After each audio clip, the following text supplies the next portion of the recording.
Unit 1 physical quantities and measurement. MCQs हैं। The number of base units in SI are. SI यानी system international में base quantities की तादाद 7 है, इसलिए बेस यूनिट्स की तादाद भी 7 हुई। ऑप्शन सी करेक्ट है।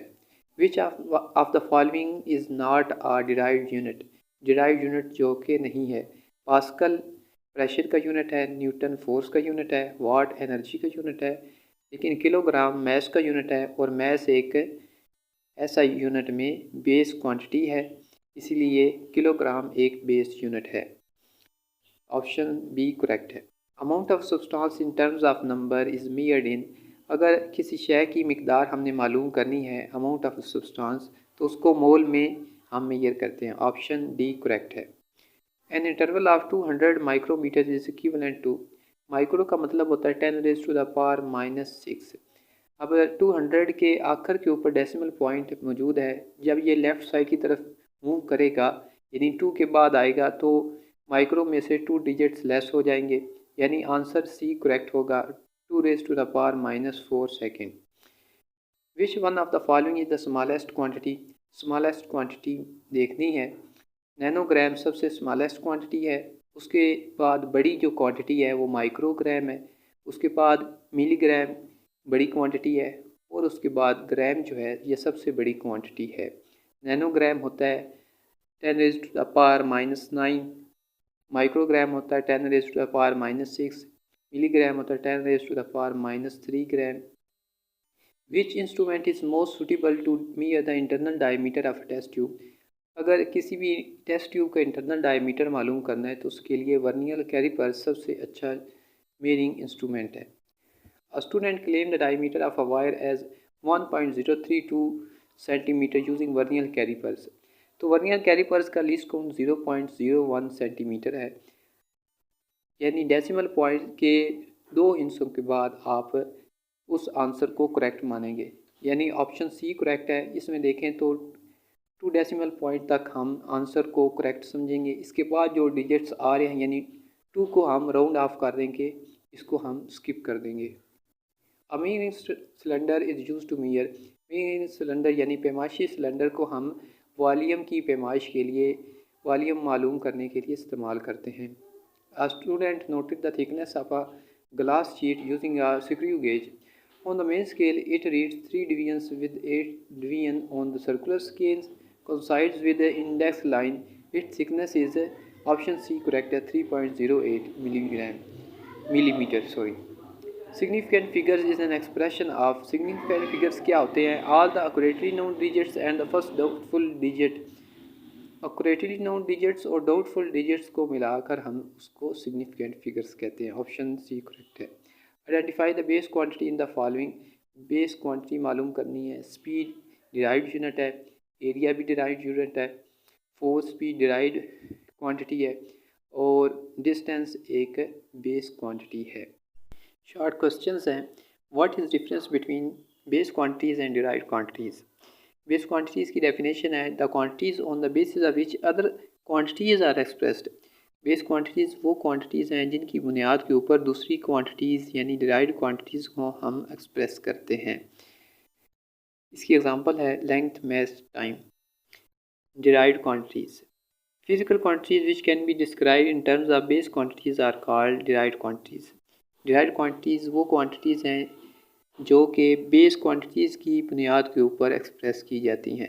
For example force, area, volume. Pick out the base units in the following.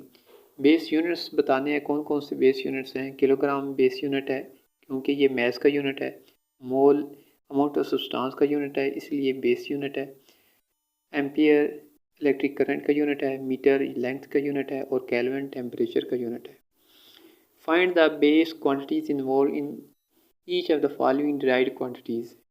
Speed का फार्मूला है डिस्टेंस ओवर टाइम, यानी डिस्टेंस क्या है? लेंथ है। लेंथ और टाइम स्पीड के अंदर इन्वॉल्व हैं। वॉल्यूम होता है लेंथ, एक लंबाई, चौड़ाई और ऊंचाई को अगर मल्टीप्लाई करें, यानी इसके अंदर लेंथ ही इन्वॉल्व है। फोर्स, फोर्स का फार्मूला है F=ma। एम से मुराद मैस और ए से मुराद एक्सेलरेशन है। एक्सेलरेशन का फार्मूला है change in velocity over time. अब इसका फार्मूला वेलोसिटी का हमने यहाँ ऐड किया डिस्टेंस ओवर टाइम, यानी कौन कौन सी बेस क्वांटिटीज़ यहाँ इन्वॉल्व हैं। पहला है मैस, लेंथ और टाइम। वर्क के अंदर कौन कौन सी बेस क्वांटिटीज़ मौजूद हैं। Work is equal to F D, force और डिस्टेंस। फोर्स का यूनिट है एम ए, जिस तरह हमने पहले निकाला है कौन कौन सी इसके अंदर क्वांटिटीज़ मौजूद थी। और एम ए, अब एक्सेलरेशन से मुराद चेंज इन वेलोसिटी है ओवर टाइम, और डिस्टेंस ऐसे ही हमने लिख दिया। अब डिस्टेंस यानी वेलोसिटी बराबर होती है डिस्टेंस ओवर टाइम के, ये हमने लिखा। और फाइनली हमारे पास कौन कौन सी क्वांटिटीज़ आ गई वो देख लेते हैं। सबसे पहले मैस है, बेस क्वांटिटी है, लेंथ भी बेस क्वांटिटी है, मैस भी बेस क्वांटिटी है, और टाइम भी बेस क्वांटिटी है। Estimate your age in seconds. Seconds में अपनी एज का एस्टिमेशन लगाना है। अगर हमारी एज 15 ईयर्स है, 15 साल है, तो 15 साल हमारी एज है, तो 365 दिन एक साल में होते हैं, इससे मल्टीप्लाई किया। अब 365 दिन थे, 300 हर एक दिन के अंदर कितने घंटे थे, 24 घंटे थे। 24 से मल्टीप्लाई करेंगे, जो आंसर आएगा उसको 3600 से मल्टीप्लाई करेंगे, क्योंकि हर एक घंटे के अंदर 60 मिनट और 60 सेकंड होते हैं, और एक मिनट के अंदर 60 सेकंड होते हैं। जब इन दोनों को मल्टीप्लाई करेंगे तो 3600 आएगा। 3600 को जो आंसर आए उससे मल्टीप्लाई कर देंगे, और फिर जो आंसर आएगा वही हमारी एज है सेकंड्स के अंदर। विच रोल ऐसा यूनिट्स है played in the development of science. Science की तरक्की में ऐसा यूनिट्स का क्या किरदार है।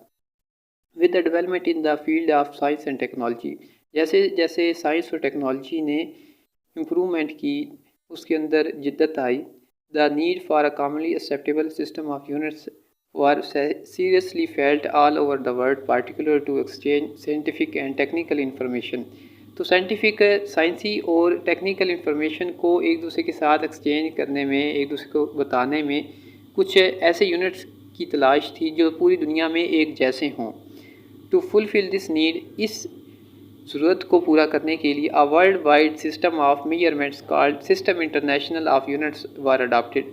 तो इसके लिए ही एक पूरी दुनिया के अंदर एक निज़ाम लाया गया जो पूरी दुनिया में सेम है, पूरी दुनिया में एक्सेप्टेबल है। उसको सिस्टम इंटरनेशनल यानी international system of units SI कहते हैं। What is meant by vernier constant. Vernier constant क्या है। The difference between one small division on main scale and one vernier scale division is called vernier constant. This is the minimum length which can be measured accurately with the help of a vernier calipers.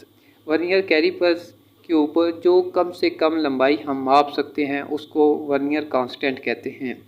Vernier constant को vernier callipers का least count भी कहते हैं, जो कि 0.01 centimetre है। What do you understand by the zero error of a measuring instrument? measuring instruments में zero error आ जाता है, वो क्या चीज़ है। The error in measuring instrument due to non-uniform or wrongly marked graduation due to which a measurement may be less or greater than the actual measurement.